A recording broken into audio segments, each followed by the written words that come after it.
Incide TBI na transferência de imóvel para Eireli? A resposta vai depender de cada caso concreto.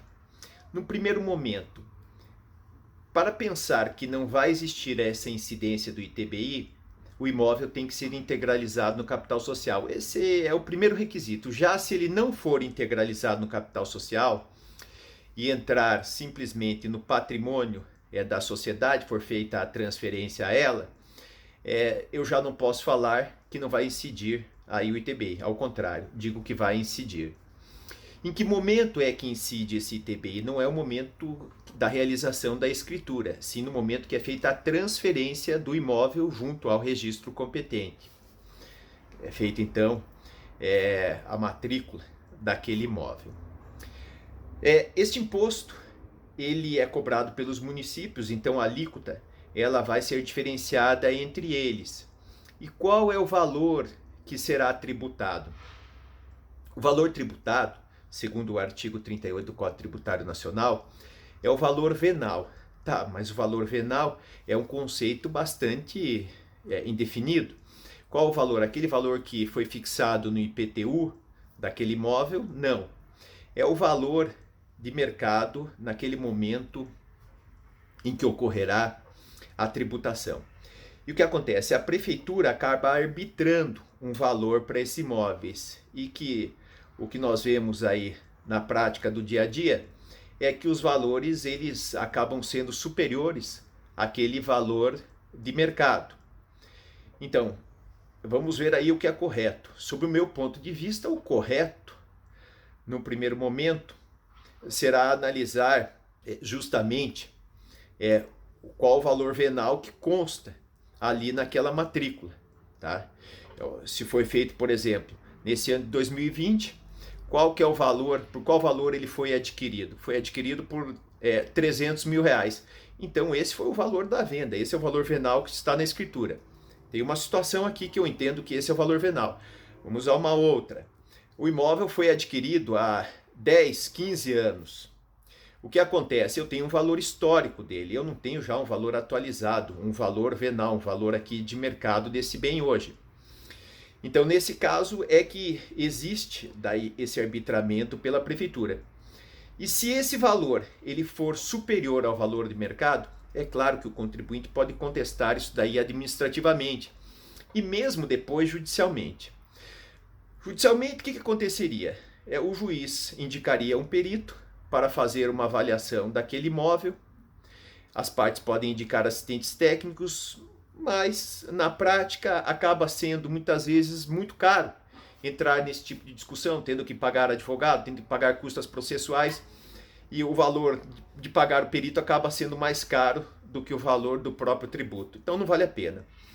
E como acontece muito hoje esse tipo de situação, a meu ver seria interessante o Ministério Público, como, entre aspas, o advogado aí da sociedade, ele defender os interesses aí destas pessoas, porque eu escuto dizer que são muitas pessoas que são lesadas hoje, que se sentem lesadas, melhor, por esse tipo de situação, entendendo que os valores arbitrados pelas prefeituras são muito maiores do que os valores realmente daqueles imóveis. E, como eu disse aqui também, sob o ponto de vista prático, não vale a pena para cada contribuinte ficar questionando esse tipo de questão, porque acaba saindo mais caro. Então ele prefere pagar, mesmo que ele esteja se sentindo lesado. Este tributo ele é cobrado, então, no momento que é feita a transferência aí desse imóvel, como eu já falei anteriormente. E o valor do imóvel será justamente esse considerado valor venal do artigo 38 do CTN. Então, ele acabará sendo o quê? Ele acabará sendo o valor fixado, arbitrado ali pela prefeitura, e não aquele valor histórico que estava lá declarado no imposto de renda. Então, será tributado o imóvel desta forma aí, como eu disse. E o que acontece? Muitos desses imóveis, eles são levados para a pessoa jurídica. Vamos imaginar dessas pessoas que querem constituir uma pessoa jurídica para pagar menos impostos decorrentes de locação. elas acabam levando esses imóveis para lá. Então é claro que nesse caso vai incidir o imposto, deverá ser pago o ITBI. Por que deverá ser pago o ITBI? Porque o artigo 37 do Código Tributário Nacional, ele diz se o imóvel, se a receita é operacional, aí qual que é a receita operacional? Decorrente de locação, ela for superior a 50% ali do faturamento dessa empresa individual de responsabilidade limitada, vai haver essa necessidade. Qual que vai ser a atividade dela? Se ela colocar já no contrato social dela que ela vai locar, presume-se que ela vai locar, então já vai incidir o imposto, porque se tratar de venda ou de locação de imóveis, vai incidir aí o ITBI. Então, para esse tipo de situação, como eu disse, do Meirelli, com essa finalidade vai incidir o ITBI. Quando é que não incidiria o ITBI? Um exemplo, quando a pessoa está constituindo uma sociedade agora, ela vai integralizar um imóvel junto ao seu capital social, mas ela não vai locá-lo, ela não vai vendê-lo, pelo menos num período de 3 anos após essa constituição.